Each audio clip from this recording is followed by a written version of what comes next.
की जेव्हा आपण पालक होतो ना, तेव्हा आपण कधीतरी मुलं होतो हे विसरूनच जातो. आपण आपल्या पालकांच्या भूमिकेत जातो. हे आपण सतत बोलतो की मुलांचं बालपण हरवलं, कारण आपण आपल्या लहानपणासोबत आपल्या बालपणासोबत त्याची तुलना करतो. तर खरंच आजच्या मुलांचं बालपण हरवलंय का? तर मी जे खेड्यामध्ये बघितलं तिथे काही हरवलं नाहीये. मग शहरात का हरवलं? तर शहरात हरवलं कारण पालकांनी मोठ्यांनी ते हिरावून घेतलं. आई वडील जेव्हा मुलाला जन्म द्यायचा असा डिसिजन घेतो तेव्हा एक डिसिजन मात्र घ्यायला पाहिजे की मुलाला सतत एक पेरेंट तरी सोबत असले पाहिजे. म्हणजे आत्ताच्या काळातले पालक हे फक्त अभ्यासाच्या मागे नाहीत लागले, ते बऱ्याचशा एक्स्ट्रा करिक्युलम ॲक्टिव्हिटीज देतात. बॅडमिंटनच्या क्लासला जातात, तायक्वांदोच्या क्लासला जातात, स्विमिंग करत असतात, असं वेगळं वेगळं चालू असतं. मग त्यातनं नाही का होत शिक्षण? प्रत्येक गोष्ट माझ्या मुलाला यायला पाहिजे ह्याचा आग्रह होता. मूल बिचार आपलं काय कुठेतरी कागदावरती 4 रेघा घातल्या की लगेच ड्रॉइंगचा क्लास नका ना. स्पर्धेसाठी त्याला तयारच नाही करायचं किंवा त्या स्पर्धेसाठी तयार करताना त्याचं बालपण हरवू कसं द्यायचं नाही. म्हणजे स्वतःवरती खूप काम करायला पाहिजे. आपण नेहमी मुलांवरती काम करतो. म्हणजे जेव्हा मुलांचे प्रॉब्लेम्स होतात ते आपल्यामुळं किती झाले, आपण मुलालाच रिपेअर करायला जातो. आपण रिपेअर करत नसतो, आपण त्यांना मोडत असतो. खरं तर अशा वेळेला लर्निंग एन्व्हायरमेंट तयार करणं गरजेचं आहे. सगळ्या पालकांची हीच इच्छा असते की आपण लर्निंग एन्व्हायरमेंटच तयार करतोय, ज्या पद्धतीच्या गोष्टी करतोय, पण नक्की काय करणं गरजेचं आहे? अटेन्शन स्पॅन आपल्याला असं वाटतं हल्ली मुलांचं कमी झालं, नाही झालं. आवडीचं काम करताना मुलं तासनतास त्याच्यात रमतात, पण मुलांच्या आवडीचं काम आपण त्यांना करू देतो का?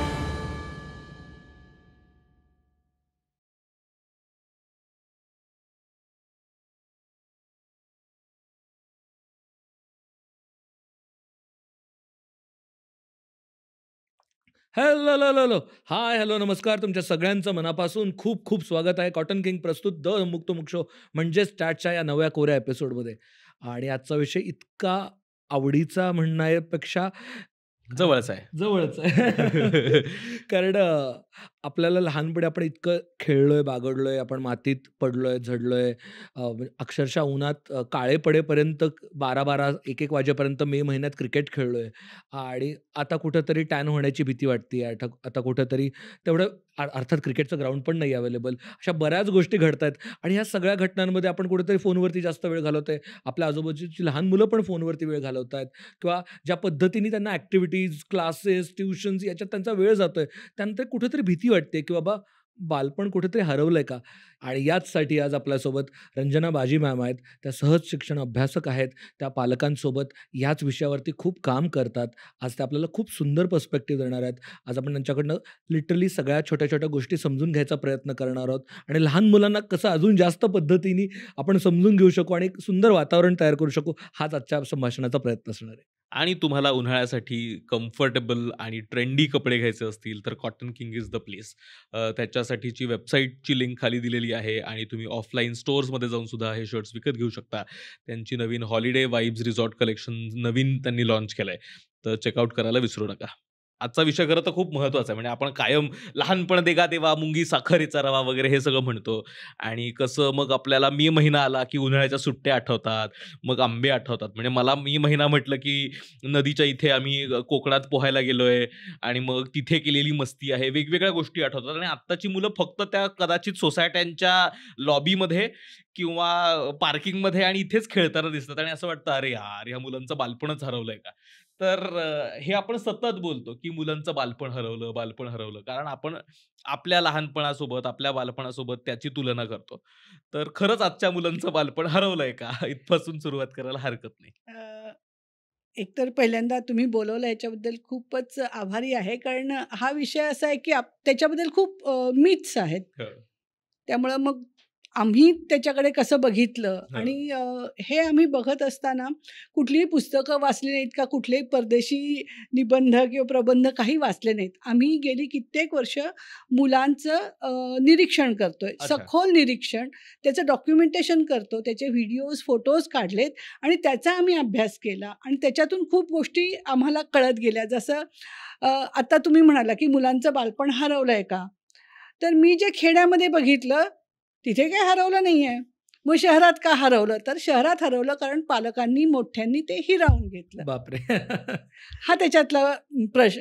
खरं तर ही सगळ्यात मोठी गोष्ट आहे जी आपण सोयीस्करपणे बाजूला टाकतो की आम्ही मुलांचं चांगलं आम्हाला कळतं.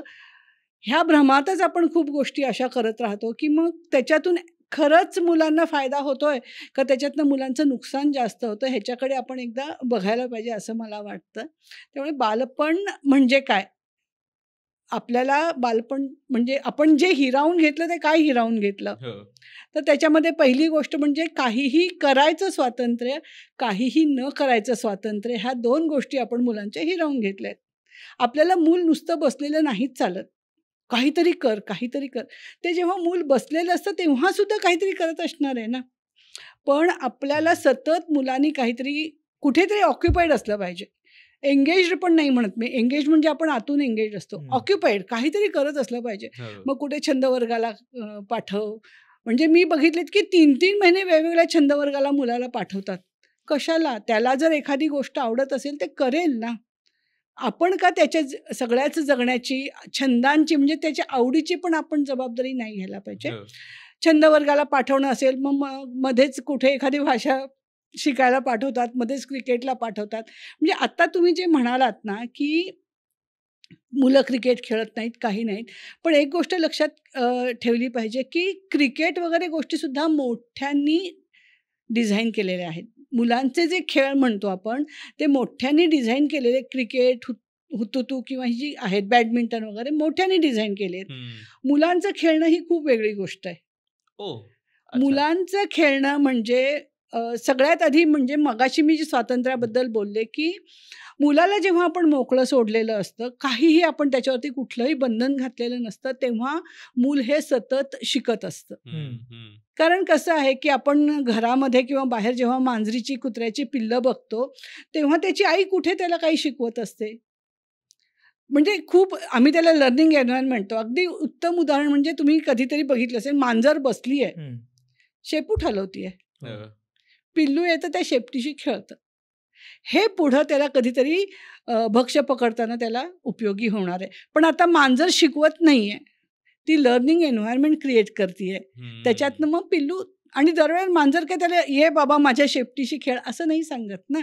तर हे लर्निंग एन्व्हायर्नमेंट आपण क्रिएट केलं पाहिजे. एक म्हणजे खूप गोष्टी एक्सप्लोर करायची एक जागा असली पाहिजे. न की आपण त्यांना आपण सांगितलेल्या गोष्टींमध्ये त्यांनी जायला पाहिजे असं आपण नाही करायला पाहिजे.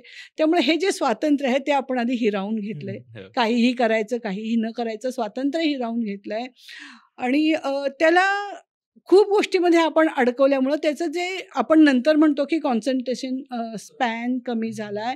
तो का कमी झालाय? कारण त्याला नको असलेल्या गोष्टी करायला सांगतो. अभ्यास कधीच मुलांना आवडला नाही.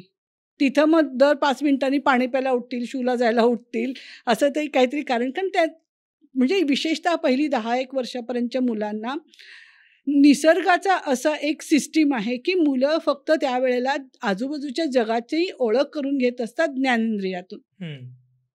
हे निसर्गाची एक सिस्टीम आहे. हे सगळ्याच प्राण्यांसाठी म्हणजे सगळ्या लिव्हिंग बीइंगसाठी, प्राणी पण म्हणत नाही मी. हो.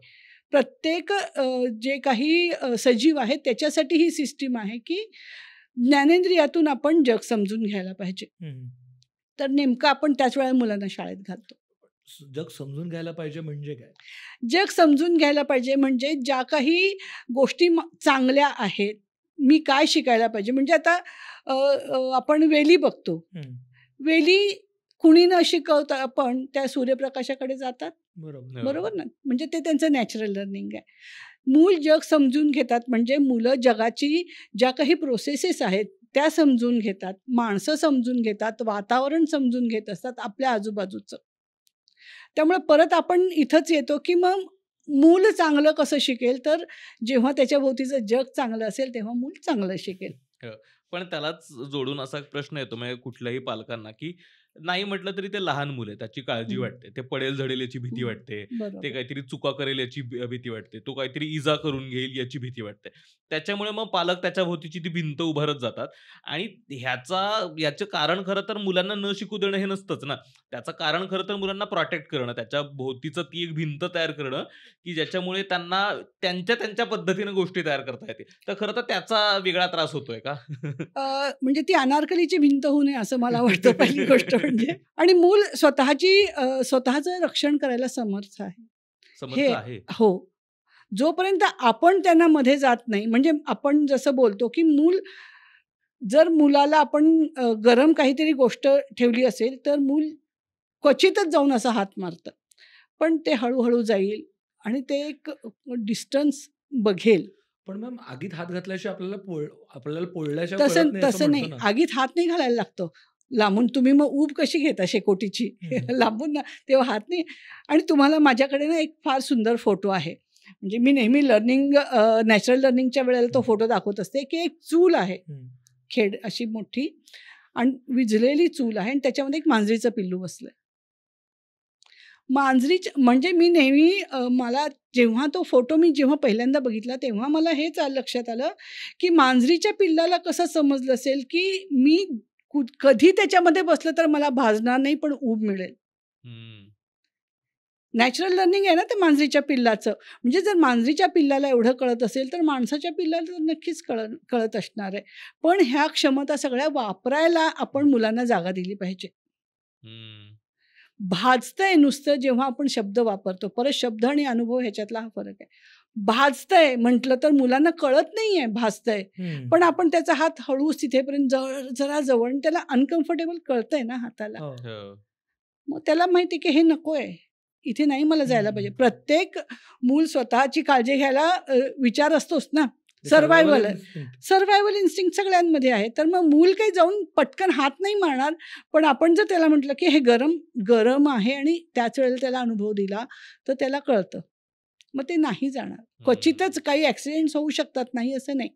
पण ह्या सगळ्या क्षमता विकसित करायला आम्ही असं म्हणतो, की ह्या ज्या आपल्या क्षमता आहेत, त्या विकसित करायला मुलांना आपण वाव दिला पाहिजे. हं, जसं सेन्सेस वापरून हो. त्यांच्यासाठी हं. मुलं पहिली काही वर्षे ज्ञानेंद्रियांवरच मूल समजून घेत असतात.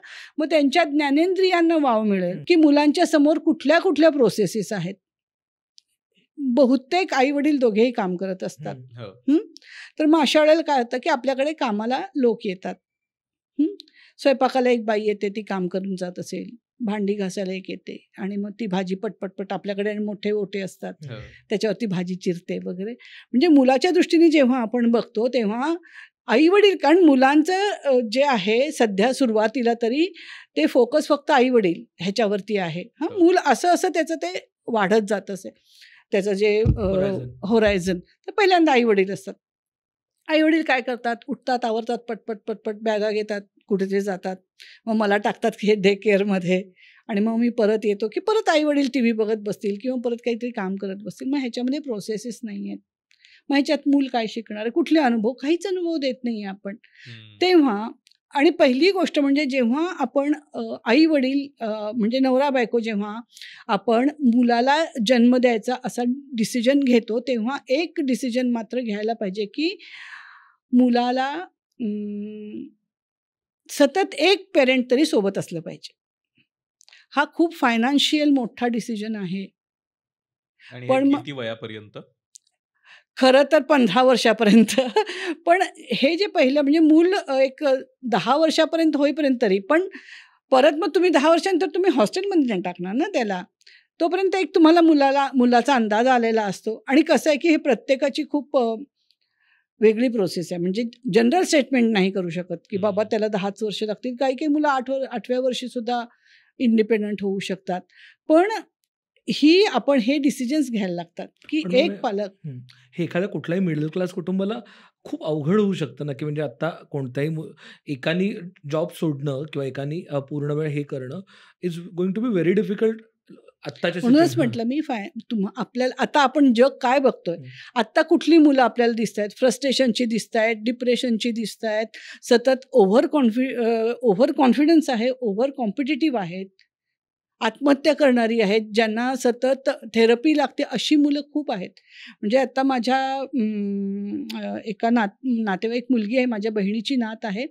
तर तिच्या शाळेत तिच्या शेजारी बसणाऱ्या मुलीनी 9वी मध्ये आत्महत्या केली. बापरे! कारण तिला झेपेना अभ्यास. मग अशी मुलं हवी आहेत का आपल्याला?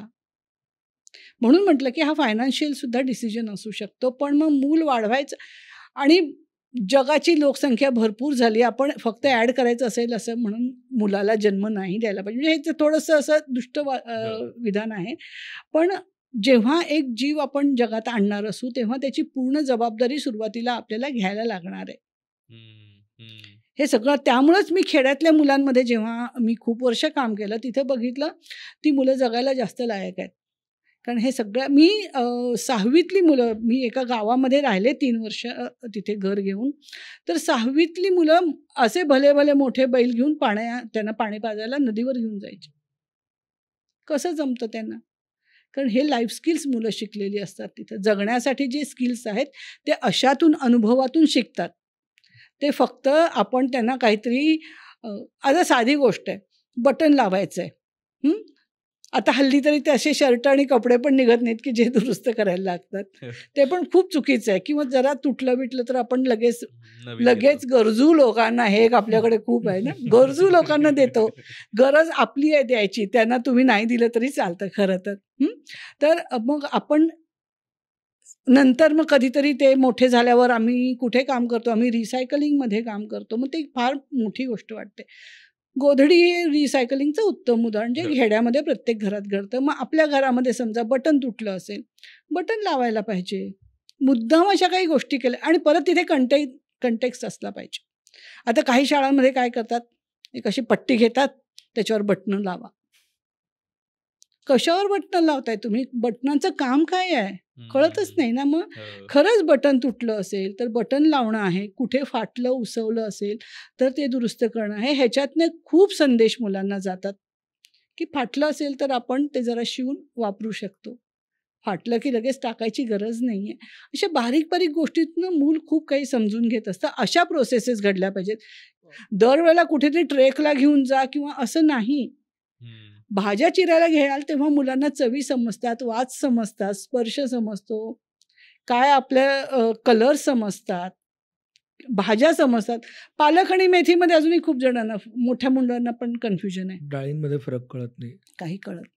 चांगलं वाईट तर राहून द्या, म्हणजे भाजी चांगली आहे का वाईट आहे इथे नाही, पण ही भाजी कुठली आहे हे पण माहिती नसतं त्यांना. मोठ्या मुलांना काय, ॲडल्ट्सना मी म्हणजे मोठ्या मुलांना म्हणजे मी अशा बाबांना भाजी मंडईत गेले तर मी साधारणतः हे रेग्युलरली बघतो की फोन केला असं, आई ही भाजी ही घ्यायची का ती घ्यायची, म्हणजे चांगली कुठली असते, जून कुठली आणि कवळी कुठली हे कळत नाही. हो ना, कारण आपण मुलांचं शिकणं हे फक्त शालेय शिक्षणाशी जोडलेलं आहे. शालेय शिक्षण म्हणजे फक्त माहिती शिक्षक मुलांना देत, एवढीच आहे. शिक्षण म्हणजे माहिती पुरवणं. त्यामुळे त्याच्यात अनुभव नाही ना. तुम्ही म्हणालात ते मला खूपच इंटरेस्टिंग वाटतं. मी माझ्या वडिलांसोबत कायम भाजी आणायला जायचो आणि ते प्रत्येक गोष्टीचं म्हणजे त्याचा देठ बघायचे, त्याचं असं झाडून बघायचंय की पाणी आहे का, आत उघडून बघायचं काही चुकीचं आहे का, हे या सगळ्या गोष्टींमुळं कुठेतरी मला आत्ता लक्षात येतं की मी कुठून शिकलो ह्या गोष्टी. किंवा माझे वडील गाडी पुसण्याबद्दल त्यांना इतकं ते प्रेम असायचं की ते आतलं कोरीव सगळं चेक करायचे, ते ऑइल बदलणं हे, आणि त्यातनं कुठेतरी ती हे लक्षात आलं. आता आम्ही सगळ्या गोष्टी आउटसोर्स केल्यात. भाजी कापणं आउटसोर्स केलंय, भाजी आणणं आउटसोर्स केलंय, कपड्याला घडी घालणं आउटसोर्स केलंय, कपड्याला इस्त्री करणं आउटसोर्स केलंय, गाड्या पुसणं आउटसोर्स केलंय. त्यामुळे आय कॅन अंडरस्टँड कुठून शिकणार ते. पण आता आपण ज्यावेळेस म्हणतोय की मुलांचं बालपण हिरावलं जातंय आणि आता आपण शालेय शिक्षणाचा पण त्यात उल्लेख केला. अशा कुठल्या गोष्टी आहेत ज्या पालकांना सुद्धा लक्षात येत नाहीयेत की ज्या खरं तर मुलांचं बालपण हिरावतायत त्या, पण तरीही आपण सगळेजण करतायत म्हणून त्या करतोय, म्हणजे अशा लक्षात येत नाहीयेत अशा कोणत्या गोष्टी आहेत? मगाशी आपण बोललो ते छंद वर्गाला पाठवणं आहे आणि सतत मुलांना अभ्यास हे जगातलं सगळ्यात महत्वाची गोष्ट आता पालकांनी करून ठेवली आहे. पण त्याच्यातनं फक्त मुलं पाठांतर शिकतायत. पण लाईफ स्किल्स ज्या आहेत, जगण्यासाठी जे काही महत्त्वाच्या ज्या काही स्किल्स आहेत किंवा क्षमता आहेत त्या ह्याच्यातून येत नाही आहेत ना. त्यामुळं मुलांच्या स्किल्स आणि क्षमता दोन्ही वाढवायसारख्या खूप गोष्टी मुलांसोबत करू शकतो. म्हणजे मी एका शाळेमध्ये असं बघितलं की त्यांनी रोपं वाढवली आणि त्याचं ते मेजरमेंट घ्यायला लावलं मुलांना. एक 8 दिवसांनी त्याच्यातनं आलेख शिकवले. म्हणजे अशा पण गोष्टी आपण घरी पण करू शकतो. परत जे शिक्षण आपण आउटसोर्स केलंय ह्या सगळ्या गोष्टी घरी पण आपण करू शकतो ना. आपल्याला ना शाळेबद्दल एक उगीच खूप एक मध्ये आहोत आपण, आणि सगळ्यात भारी युनिफॉर्म असलेली शाळा, ज्यांच्या खूप AC गाड्या वगैरे मुलांना घ्यायला येतात, अशा शाळांबद्दल आपल्याला खूप क्रेज आहे. पण तिथं मुलांना खूप हळूहळू असं काय म्हणतो आपण छाटलं जातं. आता एक म्हणजे मी खूप शाळांमध्ये अशा गोष्टी बघितल्या आहेत की छोटी मुलं समजा त्यांना परत एक गोष्ट असते की मुलांना कधीही शूला जायचं असतं की नाही. शूच्या सुट्टीत शूला जायचं, परवानगी नसते कधी पण जायला. हो. काय करायचं? मग ती मुलं कंट्रोल करायला शिकतात बिचारी शू. म्हणजे इथंपासून आपण मुलांना खूप त्रास देतो, खरं तर त्रास देतो. कारण साधी गोष्ट आहे की भूक लागल्यावर मी जेवणार आणि शू आल्यावर शू करणार. ह्या दोनही गोष्टींना आपण वेळा ठरवून दिल्या. मी तर नेहमी जेव्हा प्री प्रायमरीच्या वर्गांना शाळांमध्ये कन्सल्टिंग देते तेव्हा म्हणते की भूक लागली की खाऊ देत त्यांना डबा. कधी मुलांना प्रत्येकाला एकाच वेळेला शू येईल आणि एकाच वेळेला भूक लागेल असं नाही आहे ना. पण इथून आपण कंट्रोल सुरू करतो. नॅचरल लर्निंग हे फक्त मुलांमध्ये नाही आहे, मोठ्यांमध्ये पण आहे. तुम्ही बघितलंय JCB चालू असताना किती जण जाऊन बघतात. सगळे. आपल्यालाही आवडेल ते बघायला, पण आपल्याला अरे बापरे म्हणजे काय मी एवढा गावंढळ आहे का JCB बघायला वगैरे असं. तर कुतूहल प्रत्येक आणि नॅचरल लर्निंग हे सतत घडत असतं, थ्रूआउट अवर लाईफ घडत असतं. आता मुलं तुम्ही जेव्हा शाळेत जाऊन आल्यावरती काय खेळतात, अभ्यासाबद्दल एक कण बोलणार नाहीत, पण सरांची नक्कल मात्र करतात. का करतात? कारण त्यांनी ते पकडलेलं असतं. सेन्सेस तिथं काम करत आहेत. सर त्यांच्या बुद्धीला आवाहन करतायत, बुद्धीला शिकवतायत, पण मुलांनी मात्र सेन्सेस, कारण ते नॅचरल आहे ना. त्यामुळंच तिसरीचा मुलगा 4थी 5वीत गेला की 3रीत शिकलेला विसरलेला असतो. पाठांतरावर भर आहे, पण शिक्षकांना ते नाही विसरणार. म्हणजे तुम्ही अजूनही कधीतरी तुमच्या ते गेट टुगेदर असले तर शिक्षकांचे तुम्ही हे नकला करत असतो. का तर ते आपण सेन्सेसनी आपण शिकलोय, शिकवलं नाही. शिकवणे आणि शिकण्यामध्ये खूप फरक आहे. शिकणं हे कायमस्वरूपी असतं. शिकवलेलं जेव्हा जातं तेव्हा त्याची जेव्हा गरज संपते तेव्हा ते, आता मी तुम्हाला म्हटलं CA केलं, आता मला विचारा, मला काही नाही आहे, कारण ते लादून घेतलं होतं, ते आता अंडू झालंय सगळं माझं. असं खूप होतात ना. म्हणजे जे इंजिनिअरिंगमधनं दुसरीकडे आता मला खूप अशी मुलं माहिती आहेत, मुलं म्हणजे मी तरुण म्हणते की तर जी इंजिनिअरिंग करून काय वाटेल त्या क्षेत्रात गेली आहेत. कारण इंजिनिअरिंग तेव्हा एक लाट होती, तुम्हाला बरे मार्क पडले की जा इंजिनिअरिंगला, असं करून ते लॉटच्या लॉट तेव्हा अजूनही असेल ते. पण नंतर त्या मुलांना कळतं इंजिनिअरिंग झालं, अरे हे मला नाहीच आवडत, मग ते दुसऱ्या कुठल्या तरी क्षेत्रात जातात. तेव्हा ते इंजिनिअरिंग पूर्ण विसरलेले असतात, कारण ते आवडलंच नाहीये मला, किंवा मला ते नाही माझ्या हातपर्यंत गेलं. सायकल तुम्ही शिकला असेल, स्विमिंग आपण हो ना, क्लास लावून नाही.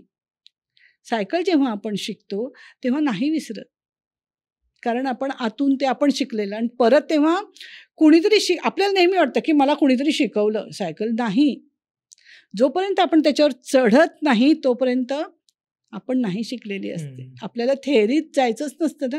म्हणजे कुणीतरी तुम्हाला उभं करून सायकल इथे ठेवली, सायकलीचं अमुक अमुक असतं, काय गरज आहे? ग्रॅव्हिटी शिकून सायकल नाही शिकता येत. जेव्हा आपण ते पॅडल मारायला इंडिपेंडेंटली सुरू करतो तेव्हा, म्हणजे सायकल आपल्याला सायकल शिकवते, बरोबर ना. सायकल चालवायला शिकवते, कुणी शिकवू शकत नाही. आणि ह्या ज्या आतून आपण गोष्टी शिकतो त्या कधीही आपण विसरत नाही. वेळेत शिक्षण सगळं विसरतात. मॅम, पण आता बरेचसे पालक ना, आता तसेच नवीन म्हणजे आत्ताच्या काळातले पालक हे फक्त अभ्यासाच्या मागे नाहीत लागले. ते बऱ्याचशा एक्स्ट्रा करिक्युलम ॲक्टिव्हिटीज देतात. ॲक्टिव्हिटीज अशा असतात की खेळ शिकवतात, बॅडमिंटनच्या क्लासला जातात, तायक्वांदोच्या क्लासला जातात, स्विमिंग करत असतात, असं वेगळं वेगळं चालू असतं. मग त्यातनं नाही का होत शिक्षण? शिक्षणामुळे आपली ही डिपेंडन्सी आली की सतत एक्सपर्टच्या शोधात असणं.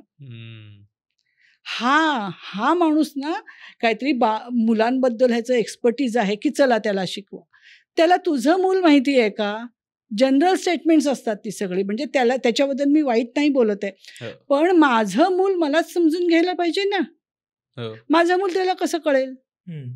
माझं मूल समजा 1.5व्या वर्षी चालायला शिकलं आणि तो म्हणाला 9व्या वर्षी मूल चालेल, मग लगेच आपल्याला किती बापरे, म्हणजे काहीतरी डिसेबिलिटी आहे की काय माझ्या मुलामध्ये.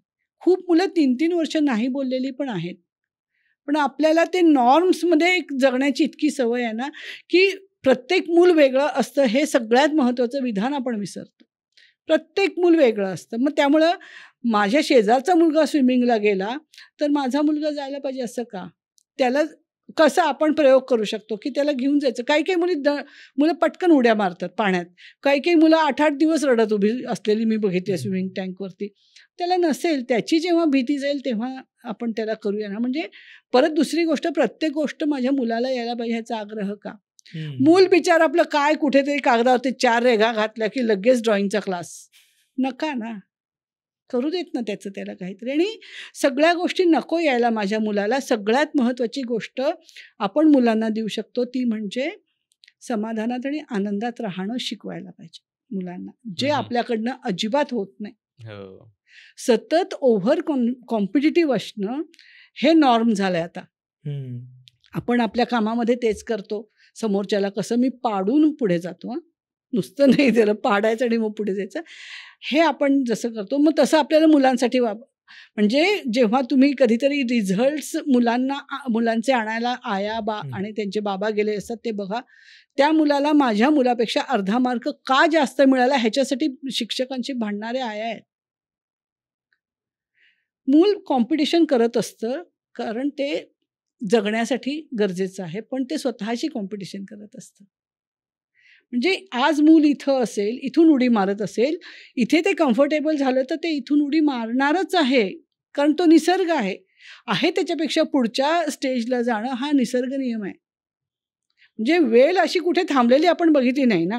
आणि नारळाचं झाड फॉर एक्झाम्पल, काहीही त्याच्यामध्ये अडथळा आला म्हणजे नारळाचं झाड नेहमी सरळसोट असतं, पण तुम्ही कुठे कोकणात गेला ना बरीचशी झाडं अशी असतात, का तर मध्ये काहीतरी अडथळा आला. म्हणजे इतकं ते मुलं पण अशी वागू शकतात, इतका तो निसर्ग नियम आहे की अडथळे पार करणं आणि पुढे जाणं. पण आपण मुलांना तो वाव देत नाही. आपल्याला असं वाटतं की आम्ही वयाने मोठे आहोत म्हणून आम्हाला सगळं कळतं. तसं नाही ना. मूल समजून घेणं हे सगळ्यात गरजेचं आहे. ते सोडून आपण सगळं करतो. आपण आणि आता ज्यावेळेस म्हणतो ना की पालक मुलांना ते स्वातंत्र्य मिळू देत नाही, त्याच्या मागचं आपण हेही पाहिलंय की बरीच मुलं बेशिस्त असतात. मग ती त्यांना हवं तसं वागतात. म्हणजे आपण बऱ्याच वेळेस मुलं बघतो की कुठल्या तरी आपण सोशल गॅदरिंगला गेलोय किंवा कुणाच्या तरी घरी गेलोय, म्हणजे माझ्या ओळखीचे असेही काही माझे पालक मित्र आहेत की त्यांच्या मुलांना आता त्यांनी इतकं स्वातंत्र्य दिलंय की कुणाच्याही घरी जाऊन पसारा घालतात. तर मग स्वातंत्र्य आणि शिस्त हे दोन्ही एका वेळी कसे चालू शकतील? कारण कदाचित गोंधळ इथेच होतो आहे ना. आपला प्रॉब्लेम काय तुम्हाला सांगते की जेव्हा आपण पालक होतो ना तेव्हा आपण कधीतरी मुलं होतो हे विसरूनच जातो. आपण आपल्या पालकांच्या भूमिकेत जातो. त्यामुळे मी पण लहानपणी कुणाच्या तरी गेल्यावर पाणी सांडलंय, मी काय मग ठीक आहे आता मूल येतंय ना, मग ते ज्या गोष्टी आपल्याला डिस्ट्रक्टिव्ह वाटतात ते त्याचं कुतूहल असतं. पण आय अंडरस्टँड की ते कुतूहल आहे, पण कधी कधी अशा गोष्टी असतात की जे इजा करू शकतात, अशा गोष्टी असतात की ज्यांनी काहीतरी भलं मोठं नुकसान होऊ शकतं. म्हणजे सेम असंच एकदा झालं होतं की आमच्याकडे लहान मुलगा आला आणि तो रिमोट घेऊन टी व्हीवरती फेकायला चालला. आता ह्या गोष्टी यातलं काहीच आपण करू शकत नाही. तर त्यावेळेला पालकांनी शिस्त लावणं आणि ह्या सगळ्या गोष्टी, कारण मला जाणवतं की ही तारेवरची कसरत आहे, शिस्त आणि स्वातंत्र्य. अगदी तर आणि ते प्रत्येक गोष्टीत अगेन प्रत्येक कॉन्टेक्स्टनुसार ते बदलत जाणार आहे. तेव्हा पालकांनी जेव्हा माहिती की आता हे सांगणं गरजेचं आहे, तेव्हा ते कसं सांगितलं पाहिजे स्वातंत्र्याला बाधा न जाता. हां, म्हणजे आपण जेव्हा मुलांना नाही म्हणतो तेव्हा त्याच्या मागचं कारण आपण सांगितलं पाहिजे मुलांना, की त्यांना हे कळालं पाहिजे की ह्याच्यामुळे तो टीव्ही फुटू शकतो. आपण काय करतो ना, मुलांना खूप बुद्धू समजतो. म्हणजे हे नाही म्हटल्यावर मुलं करत नाहीत, त्याला पर्याय द्यायला पाहिजे ना. अरे नाही, नको, तू असं नाही करायला पाहिजे कारण त्याच्यामुळे असं असं होतं. असं जेव्हा आपण मुलांना सांगतो मुलं त्यांच्या लेव्हलला समजून घेतात. त्यांना समजेल असा परिणाम त्यांना सांगितला पाहिजे. हां, असं करायला साधं आहे ना. आता रिमोट जर टीव्हीवर टाकला तर रिमोट फुटेल, टीव्ही फुटेल. तर मग असं नाही करायचं कारण हे फुटू शकतं. पहिल्यांदा म्हणजे मुलं येणार म्हणजे काही गोष्टी आपण काढूनच ठेवल्या पाहिजे आणि दुसऱ्यांदा म्हणजे ते मुलांना हे सांगायला पाहिजे की बाबा हे नाही, हे खराब होईल, मोडेल, तोडेल, तर नको करू. आणि परत त्या मुलांच्या अपब्रिंगिंगवरती पण खूप असतं. काही मुलं तुम्ही बघा घरात ज्या गोष्टी करू शकत नाहीत त्या बाहेर येऊन करतात. हो. कारण त्यांना घरात ते नाही ना आणि त्यांना हे माहिती आहे मुलं तशी मॅन्युप्युलेटिव्ह पण असतात. मुलं मग काय करतात की त्यांना माहिती आहे की कुणाच्या घरी आलो गेलो तर मग आईवडील नाही ओरडत, कारण त्यांच्या याचा इमेजचा प्रश्न असतो ना. मग आईवडील ओरडत नाही म्हटलं लोकांच्या घरी जाऊन मुलं वाईट कामं करतात. आगाऊ तर असतातच मुलं. असलंच पाहिजे. हे पालकांकडून शिकतात मुलं. प्रत्येक गोष्ट मूल पालकांकडून शिकतं किंवा आजूबाजू म्हणजे पालक म्हणा आजूबाजूला. त्यामुळेच मी खरं तर तुम्हाला गंमत वाटेल, मी आजी आजोबांचे पण वर्कशॉप्स घेते ह्याच्यासाठीच. हल्ली काय झालंय की एकत्र कुटुंब परत सुरू झाली आहेत. आई-वडिलांना आम्ही बऱ्याच अशा गोष्टी सांगतो आणि आई-वडिलांना पटतं. त्यांचे हं. स्वतःचे लहानपणीचे अनुभव हो. असतात वगैरे. मग ते नंतर ते आई-वडील माझ्याकडे यायला लागले, की तुम्ही सांगितलेलं आम्हाला तरी पटायला लागलं, की मुलांना स्वातंत्र्य द्या. पण आमच्या आई-वडिलांना ते पटत नाही. ते म्हणतात, "काय अभ्यास करायला लावत नाही तुम्ही, मुलांना सारखं खेळायला लावतात." मग ते आजी-आजोबांचे पण वर्कशॉप मी घेतले. त्यांना समजलं. म्हणजे आता आजी-आजोबा म्हणजे साधारण माझ्या हां. वयाचे असतील. 60च्या थोडं हां. पुढचे. तर आम्ही जे बालपण अनुभवलं तेव्हा ह्या गोष्टी सहज मिळत होत्या. म्हणजे आम्ही बिनचपलेचे कुठेही हिंडायला जायचो. आम्ही कुणाच्याही घरी जाऊन पाणी प्यायचो, खायचो, प्यायचो, रस्त्यावरती खेळायचं. म्हणजे आम्हाला ते स्वातंत्र्य होतंच. म्हणजे आई-वडिलांनी कधी स्वातंत्र्य हा शब्द ऐकला नसेल आमच्या मुलांना स्वातंत्र्य देणं हं. वगैरे. त्यांनी पालकत्व पण हा शब्द पण ऐकला नसेल कदाचित. पण ह्या गोष्टी बाय डिफॉल्ट होत्याच आम्हाला. हं. म्हणजे मी खेड्यामध्ये पण हे बघितलंय, की संध्याकाळी अंधार व्हायच्या आत घरी येणं ही एकच रिक्वायरमेंट. अंधार व्हायच्या आत का? तर खेड्यातल्या लोकांना भुताची एक भीती असते आणि सापाची भीती. ह्या 2 भीतीसाठी अंधार व्हायच्या आत तुम्ही घरी या. आणि तेव्हा खरं तर आम्ही जेव्हा लहान होतो तेव्हा वातावरण पण तसंच होतं. आता आपल्याला लगेच भीती वाटते, की मुलं किडनॅप होतात वगैरे. म्हणजे समाजाचे पण खूप इश्यूज आहेत. तेव्हा लाईट्स पण नव्हत्या म्हणजे तोही मुद्दा आहेच. हो, तेव्हा नव्हत्या. पण हे जेव्हा आई-वडिलांनी हे अनुभवलंय ना, तेव्हा त्यांच्या काळामध्ये अभ्यास करणं खूप महत्त्वाचं होतं. कारण इतकं बाय डिफॉल्ट मिळायचं, की ह्याची त्यांना किंमत नव्हती. हो. मग मी खूप म्हणजे 3 दिवसाचं त्यांचं वर्कशॉपच घेतलं, की तुमच्या लहानपणी तुम्ही काय-काय केलं? तुमच्या लहानपणी तुमच्या घरात किती माणसं होती? म्हणजे आता मला आठवते मी ह्याच्यात कुठे नाशिकमध्ये एका शाळेच्या ग्रँडपेरेंट्स बरोबर वर्कशॉप घेतलं. प्रश्न दिले मी त्यांना. तुमच्या लहानपणी तुम्ही काय-काय कामं करत होता? पोस्टात पत्र टाकायला जात होतो. हो. बापरे! आता आपण इमॅजिनच नाही करू शकत.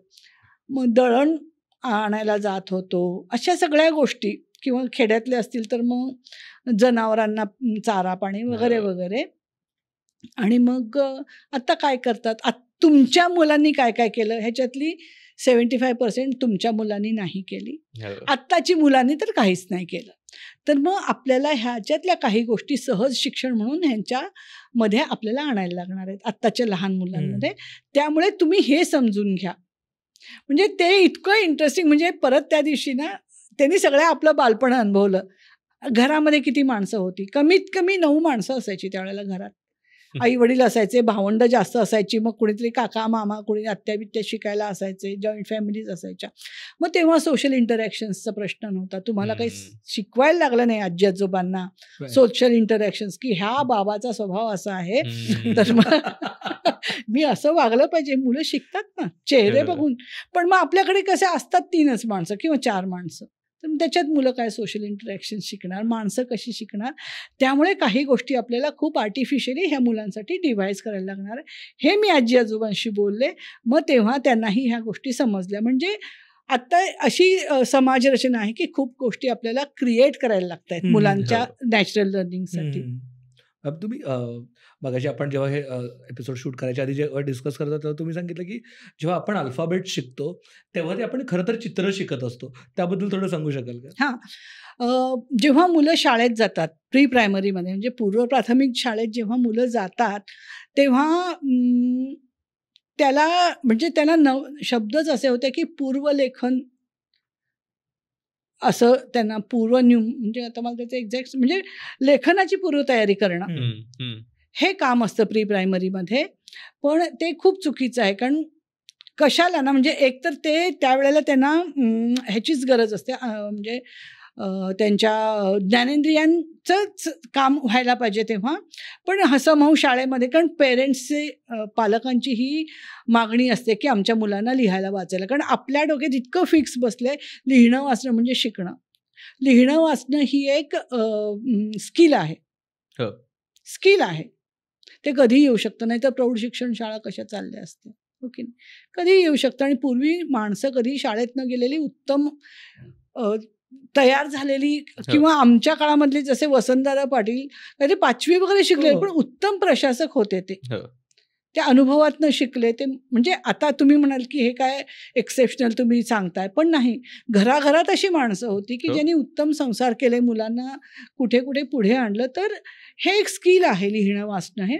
तर मग त्याला त्याच लेव्हलला ठेवूया आपण. आत्ता ह्या मुलांना जसं अल्फाबेट शिकवतो, सगळ्यात महत्त्वाची गोष्ट आहे जोपर्यंत अनुभव पाठीशी नाहीत, तोपर्यंत मुलाला त्या गोष्टी नाही समजत लहान मुलांना.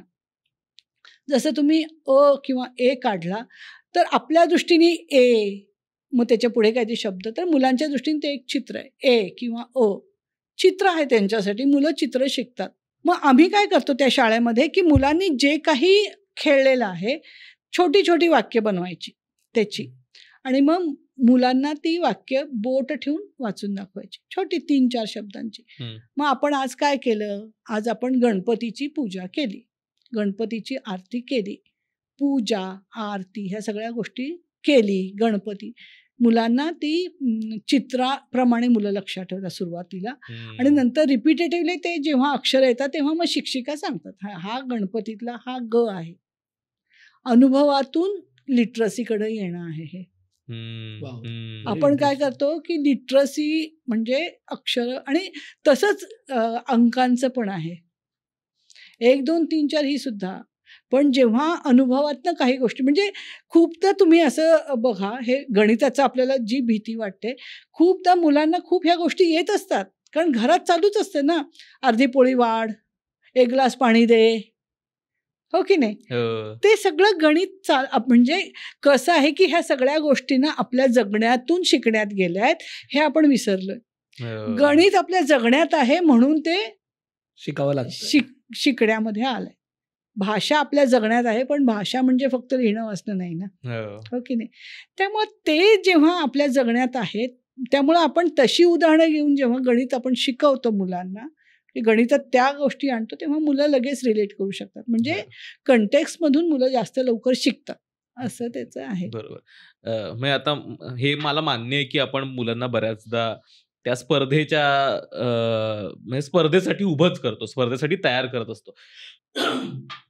पण नाही म्हटलं तरी ज्या पद्धतीची शिक्षण व्यवस्था आपल्याकडे आहे, की शाळेत गेल्यानंतर परीक्षा होतात, त्याच्यात त्यांना उत्तरं लिहावी लागतात, त्याच्यावरनं त्यांचं इव्हॅल्युएशन होतं, त्याच्यात त्यांना मार्क मिळतात आणि मग ते पुढच्या इयत्तेत जातात. कामाच्या ठिकाणी पण तसंच आहे. आपण बाहेर गेल्यानंतर काय तुम्हाला एक प्रोजेक्ट दिला जातो, एक टास्क दिला जातो. तो तुम्हाला पूर्ण करायचा असतो, वेळेच्या आत पूर्ण करायचा असतो आणि त्याच्यातनं मग तुमचं ते काम पूर्ण झाले की मग तुम्हाला पैसे मिळतात. या सगळ्या गोष्टींसाठी मुलांना कसं तयार करायचं? कारण नाही म्हटलं तरी हे मूल कितीही मान्य केलं की मला त्या मुलाला त्या स्पर्धेसाठी पाठवायचं नाहीये. मला त्या मुलाची योग्य वाढ होऊन देणं अपेक्षित आहे. पण जाणार तर ते त्या स्पर्धेच्या जगातच आहे. जायचं म्हणजे तो कदाचित एकटा किंवा ती मुलगी कदाचित एकटं त्या पद्धतीनं वाढेल, पण त्याचे मित्र-मैत्रिणी तर त्या स्पर्धेच्या जगातलेच आहेत. त्याचे सगळे सोशल सर्कल्स तर त्या स्पर्धेच्या जगातले आहेत. तर स्पर्धेसाठी त्याला तयारच नाही करायचं का? किंवा त्या स्पर्धेसाठी तयार करताना त्याचं बालपण हरवू कसं द्यायचं नाही? पहिली गोष्ट म्हणजे आजकाल भरपूर पालक असे आहेत की जे मुलांना शाळेत नाही पाठवत. पण हा खूप छोट्या वर्गाचा आणि ज्यांच्याकडे आर्थिक सुबत्ता आहे, हो, बरोबर आहे, ज्यांच्याकडे अगदी वेळ आहे बरोबर आहे. त्यांच्यासाठीचा प्रश्न आहे. बरं, मग दुसरा जो ग्रुप आहे ज्यांना मुलांना शाळेत पाठवायचं आहे, तर त्यांनी त्याला फोर्स नाही करायचं ना. म्हणजे तुम्हाला नक्की काय हवंय मुलामध्ये, की त्यांनी त्या स्पर्धेला बळी पडून मग त्यांनी ते डिप्रेशनमध्ये जायला पाहिजे, मग त्यांना थेरपीज घ्यायला पाहिजे, असं हवंय की त्याची जेवढी कुवत आहे तेवढं तो शिकणारच आहे ना. आपण त्याला उगीचच चाकं लावायची आणि ढकलून द्यायचं, जा बाबा, ते करायचंय का आपल्याला? जास्तीत जास्त चांगल्या पॉझिटिव्हली तो कसा शिकेल ह्याच्याकडे बघायला पाहिजे ना. म्हणजे त्याची जेवढी कुवत आहे तेवढं तो शिकेल ह्याच्यावरती आपण विश्वास ठेवला पाहिजे. आपण काय करतो की सतत काहीतरी एक मोठं असं प्रतीक तयार केले असतं आणि मुलांना तिकडे ढकलतो. काय गरज आहे? म्हणजे कुठं थांबायला पाहिजे हे पालकांना पण समजायला पाहिजे की माझा, म्हणून म्हणते की मूल समजून घेतलं पाहिजे आपलं. आपण काय करतो, लोकांचं मूल समजून घेतलं ह्याचा अर्थ की बाबा त्याच्यासारखं माझं मूल नाही ना, माझं मूल त्याच्या एवढ्या लिमिटेशन्स आहेत तर एवढंच करेल. मग ते कसं परत नक्की मुलांनी त्या चक्रात अडकायचं का आहे त्या परिस्थितीत आनंदी राहायला शिकायचं, हे पण आपण परत मुलांना ठहराव, मग अशी आपण शब्द वापरतो, जगण्यात एक ठहराव असायला पाहिजे. तो मुलांना आपण कधीच शिकवत नाही. त्यामुळे मुलांना असं वाटतं की जगणं म्हणजे सतत कुणीतरी पाठीमागे काठी घेऊन लागलंय म्हणून पळणं आहे. असं नाही ना. आहे त्या गोष्टीचा आनंद कसा घेतला पाहिजे.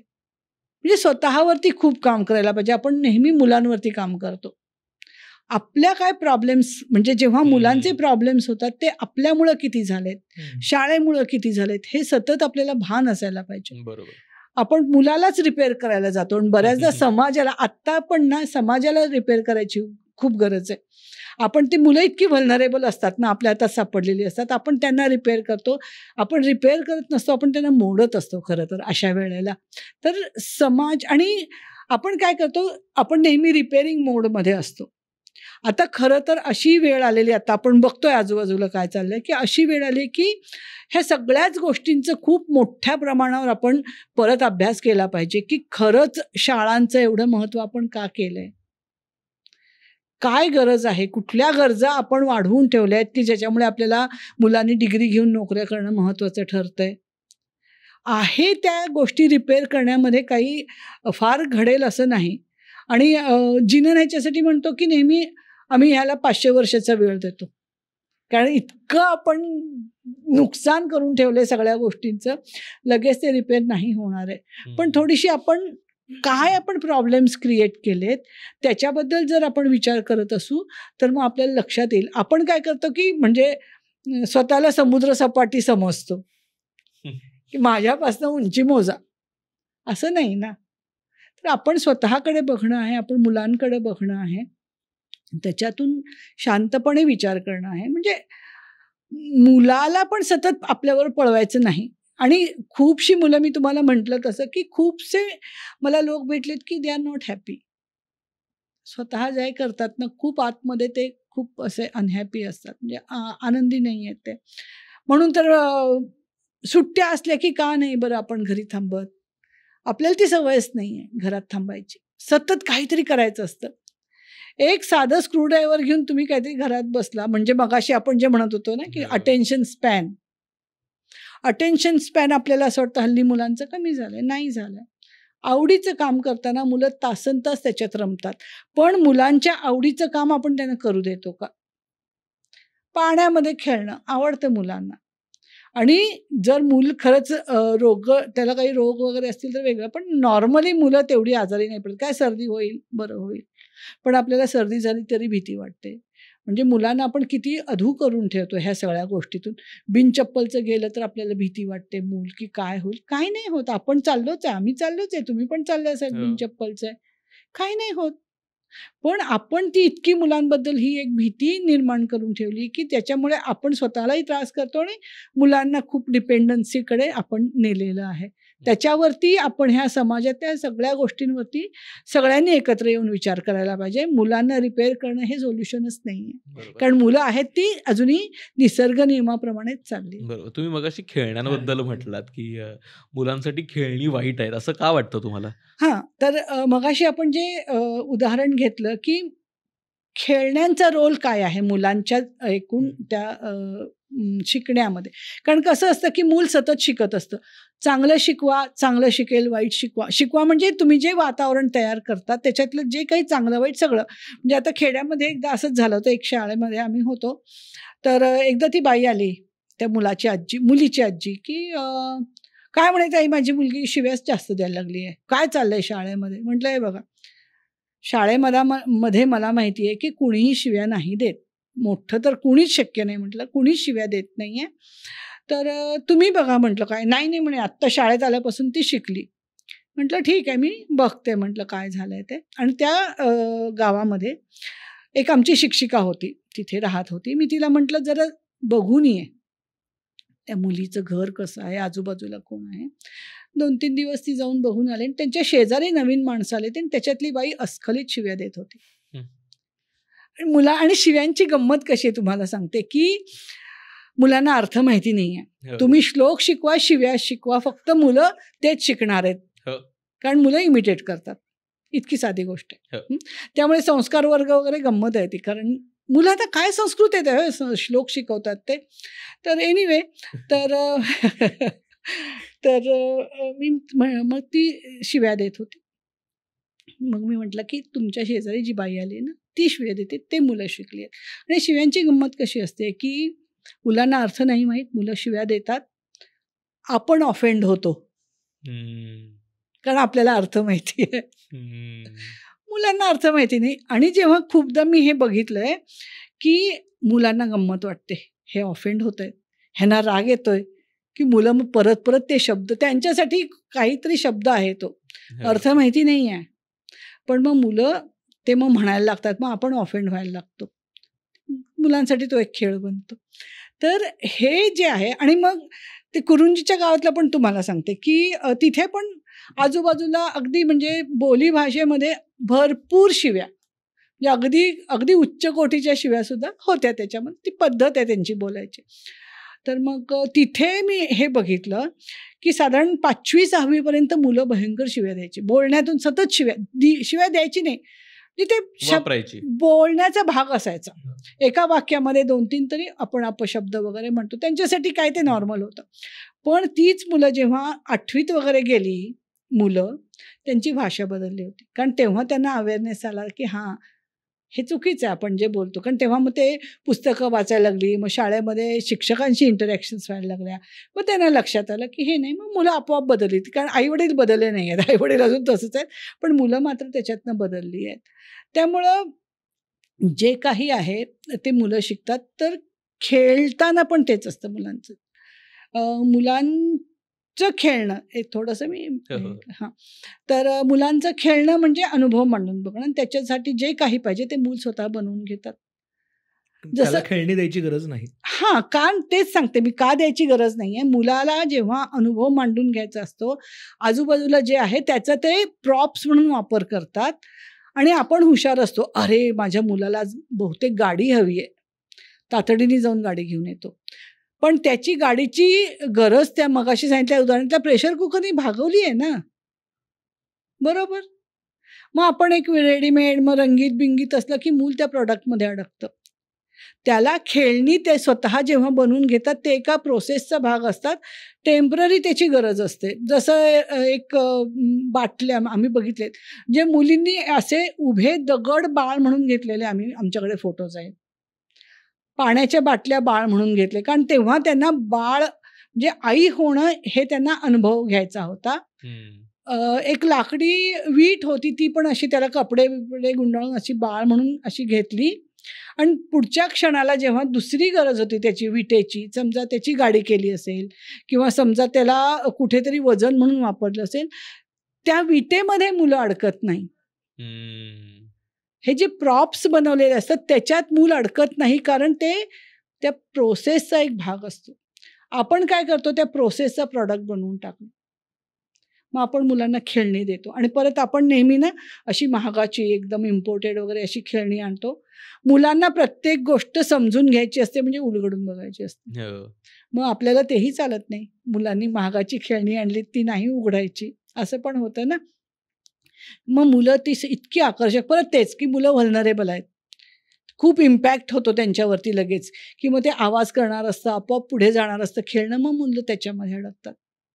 त्यामुळे 2 गोष्टी आपण करतो, मुलांना प्रोसेसपासून प्रॉडक्टकडे नेतो. ही एक म्हणजे मुलांची जी नैसर्गिक जी अर्ज आहे प्रोसेसमध्ये असायची, प्रक्रियेत असायची आणि समजून घ्यायची, आपण त्यांना प्रॉडक्टमध्ये, आणि मुलं बऱ्याचदा हे प्रॉडक्टसुद्धा एक प्रॉप म्हणून वापरू बघतात, ते आपण करू देत नाही. अरे मोडेल, कपाटात ठेव, असं पण असतं. आणि दुसरं म्हणजे हे जे मार्केट आहे त्याचं बळी बनवतो आपण. अत्यंत निर्दय मार्केट मुलांच्या आजूबाजूला आहे. तुम्ही जर जाहिराती बघाल सगळ्यामध्ये आया आणि मुलं अत्यंत व्हल्नरेबल ह्या 2 आहेत. कारण आया मुलांसाठी काही करायला तयार असतात. मग तुम्ही मग बोर्नव्हिटा प्या किंवा अमुकच प्या, मुलांना अमुकच कपडे घाला. ब्रँड्स मुलांसाठी काय गरज आहे? मुलांना काय कळतंय तुम्ही कुठल्या ब्रँडचे कपडे घातलेत? मुलांना त्याच्याशी काही देणं घेणं नसतं. साधे सुती त्या वातावरणाला साजेसे साधे कपडे मुलांना चालतात. ही सगळी आपली हौस असते. पण त्यामुळं मग मुलांचं नुकसान, आणि मुलं, आणि नंतर त्यांना सवय होते ना, ह्याच ब्रँडचे शूज आमच्या मुलांना लागतात. बिनचपलेचे पण हिंडतात, पण आपण त्या सवयी लावलेल्या असतात मुलांना. तशीच खेळण्यांची पण गोष्ट आहे. आपण त्यांना सवय लावतो सतत. म्हणजे आमच्याकडे खेड्यातल्या मुलांचे असे व्हिडिओज आहेत, म्हणजे तुम्ही पण ते कदाचित केलं असेल. एक काठी 2 पायांच्या मध्ये धरून गाडी करून काठी लिटरली घरी मला वाटतं सगळ्यांनी साडीचे बंगले तयार केलेले आहेत, साड्यांचे घर खेळलेलं घर आहे. खेळलंय. म्हणजे ताट घेऊन ड्रायव्हिंग व्हील एक्झॅक्टली स्टेअरिंग केलेलं म्हणजे आहे. तुम्ही अनुभव मांडून बघितलेत. कारण आपलं घर हा आपल्या सगळ्यात आई हा पहिला अनुभव असतो, मग घर हा अनुभव असतो आपला, ते आपण मांडून बघतो. मग वेगवेगळ्या पद्धतीने घरं जेव्हा प्रोसेसेस असतात तेव्हा वेगळ्या पद्धतीचं घर असतं, जेव्हा तुम्हाला फक्त स्ट्रक्चर असतं तेव्हा वेगळ्या पद्धतीचं घर असतं. म्हणजे हा खूप मोठा अभ्यास आहे की कधी मुलं काय घर कुठल्या पद्धतीने मांडून बघतात. ह्याचे आमच्याकडे व्हिडिओज आहेत. जेव्हा त्यांना फक्त घराची रचना मांडून बघायची असेल तेव्हा जसं अशी वही ठेवून पण घर बनतं ना, हो. कारण त्यांना रचना मांडून हो. बघायची. पण मग घरामध्ये साडी बिडी नेसून मग ते आई होतात, वाढतात, बाबा कुणीतरी होऊन ऑफिसर ती हां. प्रोसेसेस समजून घेतात. तर असं सगळं मुलं खूप खेळत असतात. तेव्हा आपण जेव्हा अशा गोष्टी देतो ना, तेव्हा मग त्यांच्यामध्ये जातो आपण. पण हे करताना ना मॅम बऱ्याचदा आता बऱ्याचशा पालकांचं असं होतं की मुलं खूप पसारा मांडतात. म्हणजे ते सगळं कपाट खाली आणतात, पूर्ण ते उथल-पुथल करतात आणि मग थोडंसं अवघड होऊन जातं पालकांसाठी. कारण का एवढे कामं करून आलेले असतात, दमून भागून बरोबर. आलेले असतात. मग तेव्हा तो आलेला पसारा आणि परत आवरा म्हटलं की मग टेन्शन येतं. मग त्याच्यापेक्षा तू ह्याच्यासोबत खेळ, ह्याचं काय करायचं ते कर. असं किंवा कुठं फोन देतात. हां. म्हणजे आपण अजून तर खऱ्या तिकडे आलेलोच आलोच नाहीये. नाहीये. ते म्हणजे फोन देतात आणि आपल्याला सगळ्यांनाच माहिती आहे की फोनमुळे मुलं ॲडिक्ट होत आहेत. सतत स्क्रीन पाहिजे. आपण तरी या गटाबद्दल बोलतोय जिथं मुलं ॲक्चुअल खेळत आहेत. बहुतेक 80% मुलं ती आहेत जी फक्त स्क्रीनमध्ये आहेत. हो. त्यांना हातात फोन किंवा iPad किंवा काहीतरी एक स्क्रीन देतात किंवा टीव्हीवरती एक कार्टूनचं चॅनल लावून देतात गाण्यांचं आणि तिथेच अडकतात आणि मुलं. तिथे अटेन्शन स्पॅन फुल आहे बरं का. तुम्हाला सांगू का, एक तर ते अगदी फिरती असतात कार्टून्स आणि कार्टूनच्या इतकं हिंसक काही नाही आहे.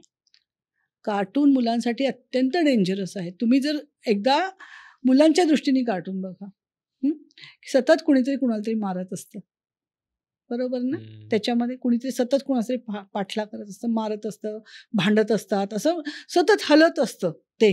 तर हं. मुलांना ते इम्पॅक्ट होतो की मारणं मुलं कार्टूनमधून शिकतात जास्तीत जास्त. टॉम अँड जेरी किती हिंसक आहे, म्हणजे आपल्याला ते खूप इनोसंट वाटतं, पण तुम्ही त्या पद्धतीने बघा की अत्यंत हिंसक आहे ते टॉम अँड जेरीमध्ये. सतत कुणीतरी कुणाला तरी मारत असतं त्याच्यामध्ये, हो की नाही? म्हणजे तो वाचतो वगैरे, मुलांना ते नाही कळत. म्हणजे इव्हन ह्या कार्टून्समुळे एक खूप मोठा तोटा असा झाला आहे. म्हणजे एका ठिकाणी मी असं ऐकलं होतं एकांकडून की एक मुलगा आणि त्याचे आजोबा रस्त्यावरून चालले होते. मुलगा इकडे आहे, नॅचरली मुलांना आजोबा इकडे आतल्या बाजूला, आणि मग तिकडून गाडी आली आणि आजोबाला धडकली आणि आजोबा पडले. तर मूल हसत उभं आहे, कारण त्याला असं वाटलं की कार्टूनसारखं आजोबा टोईक करून उभे राहतात की काय. बापरे! कारण मगाशी आपण बोललो, प्रत्येक गोष्ट मुलांना खरी वाटते. मुलं ही खऱ्यामध्ये, सत्यामध्ये जगत असतात. त्यांना खोटं काही आहे हे जोपर्यंत आपण त्यांना ते किडा भरवत नाही डोक्यात, तोपर्यंत त्यांना माहीत नसतं खोटंही काही असतं. हं. त्यामुळे त्यांना वाटतं की अरे कार्टून हे खरं आहे, मग त्याच्यातला माणूस जर असा त्याच्यावर गाडी गेला तरी टुईकन उभे राहत असेल, मग माझे आजोबा पण तसे उभे राहतात. इतकं डेंजरस आहे कार्टून, इतकं डेंजरस आहे. आपल्याला त्याची कल्पना नाही आहे. आपल्याला काय आहे, परत मगाशी म्हणाल तसं सगळंच आपल्याला आउटसोर्स करायचं आहे. मूल जेवत नाही, आणि परत जेवणाचे पण, म्हणजे आपण हे ना सतत निरीक्षण केलं पाहिजे की मुलाला जेवण जेव्हा आपण देत असतो त्याला भूक लागलेली आहे का? भूक लागून मूल रडतंय का आपलं? आपण परत शिकलेलं असतं कुठेतरी की दर 2 तासांनी मुलाला आपण जेवायला द्यायला पाहिजे. भूक लागली आहे का त्याला? माहीत नाही. पण 2 तासांनी डॉक्टरनी सांगितलं किंवा कुठेतरी आम्ही YouTubeवरती वाचलं, की मग आपण काहीतरी त्याला कंपल्सरी करून हे दाखव, ते दाखव. सगळ्यात महत्त्वाचं म्हणजे मोबाईल. आत्ता मोबाईल. म्हणजे हो. आता काल का परवाच मी ह्याच्या कुठे होते बरं? कोचीच्या एअरपोर्टवरती होते. माझ्या समोर एक बाई बसली आहे. असं कार्टूनचं स्क्रीन, हार्डली 7 महिन्याचं मूल असेल त्याच्यासमोर, आणि एका हाताने बाटली त्याला दुधाची. बापरे! माझा फोटो काढून घेतलाय मी त्या बाईचा, की इतकं आपल्याला कळत नाहीये की मुलांना आपण काय देतोय. अत्यंत आणि परत इथे हेच आहे की आई-वडील किती स्क्रीन वापरतात. हं. किती घरात टीव्ही बघितला जातो, आणि हल्ली वयस्कर लोक घरात असतात त्यामुळे त्यांना दुसरं एंटरटेनमेंट नाहीये. मग ते सतत टीव्ही बघतात. सीरियल्स बघणारी मुलं, मी अगदी रिलिजियसली सीरियल आजी-आजोबांबरोबर बघणारी मुलं आहेत. हो. त्यामुळे त्यांच्या सगळ्या कन्सेप्ट त्याच होतात ना. हो. जे टीव्हीत चाललंय ते खरंच आहे परत. तर मग ते जे सिरियलमधलं आयुष्य असतं ते त्यांना खरं वाटायला लागतं. त्यामुळे ह्या गोष्टी कशा कमी करू शकतो, त्याच्यात परत नात्यांमध्ये संवाद पाहिजे. आजी आजोबा असतील, आई वडील असतील, हे जे मोठे लोक आहेत त्यांच्यामध्ये संवाद लागतो अशा गोष्टींसाठी, की एकतर तुम्ही तुमच्या खोलीमध्ये बसून, म्हणजे मला माहिती नाही काहीतरी त्याच्यातनं घडायला पाहिजे, पण ह्याच्यातनं नुकसान मुलांचं नाही व्हायला पाहिजे. हा संवाद घडणं खूप गरजेचं आहे. कारण आपण इतके नाही म्हणजे हल्ली बिघडतात म्हणा, मोठ्यांना पण ॲडिक्शन झालंच आहे. पण एक अवेअरनेसने आपण त्याच्यातनं बाहेर पडू शकतो. पण मूल हे सध्या तरी खूप व्हल्नरेबल आहे आपल्या घरामध्ये. मग त्याला जे नुकसानकारक आहे ते आपण नाही करायला पाहिजे. इव्हन नात्यांमध्ये जे प्रश्न असतात, सासू सासरे किंवा सासू सून असे जे काही प्रश्न असतात, पालकांना मी नेहमी सांगते की ते तुम्ही मूल नसताना त्याच्याबद्दल बोलवा आणि ते प्रश्न सोडवा. नाहीतर तेही मुलांना असं की नाती अशीच असतात, कारण त्यांनी 30 नाती बघितली आहेत. म्हणजे जी ब्रोकन, म्हणजे जी काही मोडलेली घरं असतात त्याच्यातली मुलं बघा खूप वेगळी झालेली असतात, कारण त्यांना असं वाटतं की जगणंच असं आहे. त्यामुळे आपण आपल्यावरती खूप काम करायला पाहिजे. मुलांवरती काम करायचं नाही आहे अजूनही गरज, कारण मुलं अजूनही नैसर्गिकरित्या जे निसर्गाने त्यांना डिझाईन केलं तशी वाढत आहेत, तशी ती वाढायला पाहिजेत जोपर्यंत ती अमूर्ततेकडे जात नाही. नंतर मला वाटतं 10-12व्या वर्षानंतर ते अमूर्ततेकडे जातात. मग तुम्ही त्यांना कन्सेप्ट शिकवा शब्दातून, ते कळतं त्यांना. पण जोपर्यंत अनुभवाचा बेस नाही आहे त्यांना, तोपर्यंत त्यांना नाही कळणार ह्या गोष्टी. आणि आहेच ना, नंतर आपल्याला कसं होतं, मूल पहिलीत गेलं की आपल्याला 10वी दिसायला लागतं. 5वीमध्ये IITचे क्लासेस आत्ता सुरू झालेले आहेत कुठे कुठे 5वीच्या मुलांसाठी.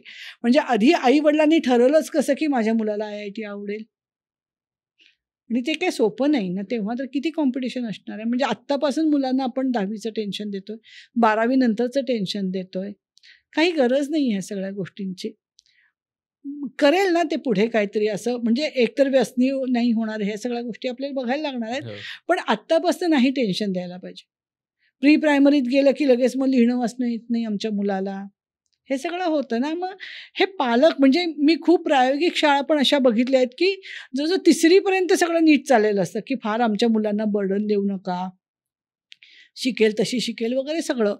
3री नंतर प्रश्न सुरू होतात ह्या शाळांमध्ये. त्या लोकांनीच मला सांगितलं की मग अरे, मग त्या लोकांना मुलांना पाढे येतात, आमच्या मुलांना पाढे येत नाहीत. त्या मुलांना अमुक येतं, आमच्या मुलांना येत नाही.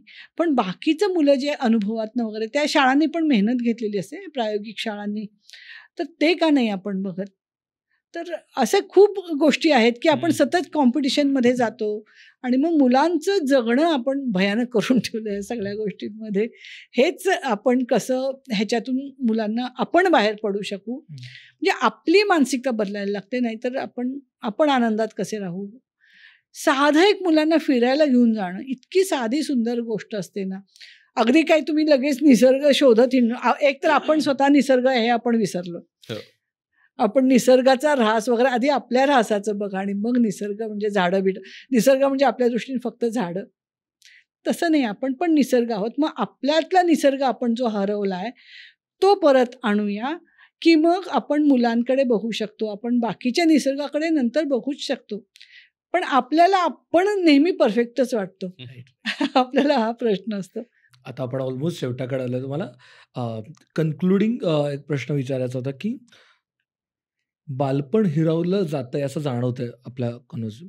तर पालक असं काय करू शकतात, की जेणेकरून अशा काही 3-4 मुद्दे जे गॅरंटीड करू शकतात, की जेणेकरून मुलांच्या भोवतीचं एन्व्हायर्नमेंट ते तयार करू शकतात आणि त्यांना नॅचरली ग्रो व्हायला मदत करू शकतात? शाळेतून आपण ऑफिसमधनं येतो, मुलं शाळेतून येतात. मग काय रे, काय केलं शाळेत? हाच प्रश्न असतो. कुणाशी बोलला, म्हणजे शाळेत काय केलं, म्हणजे काय शिकलास? मित्र होते का? मित्रांबरोबर काय झालं, काय गप्पा केल्या, असं वगैरे आपण कधीच नाही. मी इव्हन शाळांमध्ये पण आम्ही जिथं आम्ही जातो कन्सल्टिंगला, तिथं आम्ही ही पद्धत ठेवली की आधी मुलांची गप्पा मारा. प्रार्थना झाली, आधी मुलांची गप्पा मारा की काय झालं घरामध्ये, किंवा आणि काय गंमत, तुम्ही तुमच्यापासून सुरुवात करा. शिक्षकांना आम्ही सांगतो अगदी बारीकशी गोष्ट, कुठली माझी मुलगी पडली किंवा काहीही असू शकेल, तर मग ह्याच्यातनं मग मुलांची मनं कळतात. सतत प्रश्न उत्तर नाही, की शेअरिंग असायला पाहिजे. की मलाही दुसरी एक गोष्ट असते की आपण स्वतःची एक सुपर हिरोची एक इमेज मुलांसमोर ठेवलेली असते. तर आपण पण व्हल्नरेबल असू शकतो. मलाही वाईट वाटतं, मलाही भीती वाटते.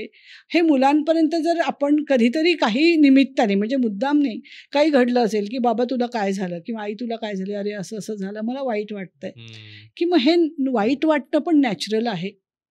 आपण असं दाखवतो, की आम्हाला कधी राग येत नाही. नाही, येतो. राग आला तर रागवा मुलांवरती आणि नंतर मुलांना जेव्हा राग जातो, तेव्हा मुलांना आपण सांगू शकतो, की "अरे असं-असं झालं म्हणून मला राग आला." म्हणजे राग येणं हे नॅचरल आहे, पण त्याच्यातनं मुलांपर्यंत ते पोहोचवणं, की ह्याच्यासाठी मला राग आला, आता माझा राग गेला आहे. म्हणजे रागातून बाहेर यायचं असतं, हे पण मुलांना शिकतं. अशा खूप छोट्या-छोट्या गोष्टी आहेत. मगाशी आपण जे बोललो, की प्रोसेसेस घरामध्ये हो. असणं आहे, की एक साधारण एक आयुष्य आपण मुलांना म्हणजे नॉर्मल साधारण म्हणजे आपण काही ह्याच्या दृष्टीने म्हणत नाही, की बापरे सर्वसाधारण असं नाही. आपलं मूल समजून घ्यायचं आणि त्याला जे काही अनुकूल असेल तसं वातावरण घरात आणि त्याच्यातनं परत आपण खूप इव्हॉल्व होत जातो. मला नेहमी हे खूप महत्त्वाचं वाटतं, की जेव्हा आपण मूल समजून घेतो आणि त्याच्यासाठी खूप गोष्टी करायला लागतो, तेव्हा आपण सुद्धा मग आपण चांगलं वागायला लागतो. आपण हम्म. संवाद करायला लागतो. हो. म्हणजे आपण पण एक माणूस म्हणून आपण पण खूप वेगळ्या लेव्हलला चांगला माणूस बनू हो. शकतो. हे ह्याच्यातलं खूप साइड इफेक्ट आहे, पण खूप मोठा इफेक्ट आहे. येस. चांगला साइड इफेक्ट आहे. खूप येस. खूप आभार तुमचे. खूप मस्त विषय खूप सोप्या पद्धतीने समजून सांगितलं. म्हणजे खरं तर सतत पालक म्हणून आजूबाजूला जे काही मित्र-मैत्रिणी त्या पालकत्वात अडकलेले बघतो, ते सतत एक काहीतरी एक प्रेशर घेऊनच जगत असतात, की एक ती जबाबदारी वाटते सतत चांगलं पालक असण्याची आणि ते सतत काहीतरी मुलांना प्रोव्हाईड करण्याची. पण थोडंसं शांत होऊन काही बेसिक फंडामेंटल गोष्टींवरती जरी लक्ष दिलं, तरी मला वाटतं मुलांचं ते बालपण आपण हिरावून नाही घेणार. तेच खरं तर समजून घेण्याचा आजचा प्रयत्न होता. तुम्हाला आजचा एपिसोड कसा वाटला नक्की कळवा. तुम्हाला याच्यावर आणखीन काही वेगळं वाटत असेल, तर तेही कमेंट्समध्ये लिहायला विसरू नका. तुमच्या पालक असलेल्या मित्र-मैत्रिणींना किंवा ज्यांच्या घरी मुलं आहेत, अशा कोणालाही पाठवायला हा व्हिडिओ हरकत नाहीये. धन्यवाद. लव लो बसावा.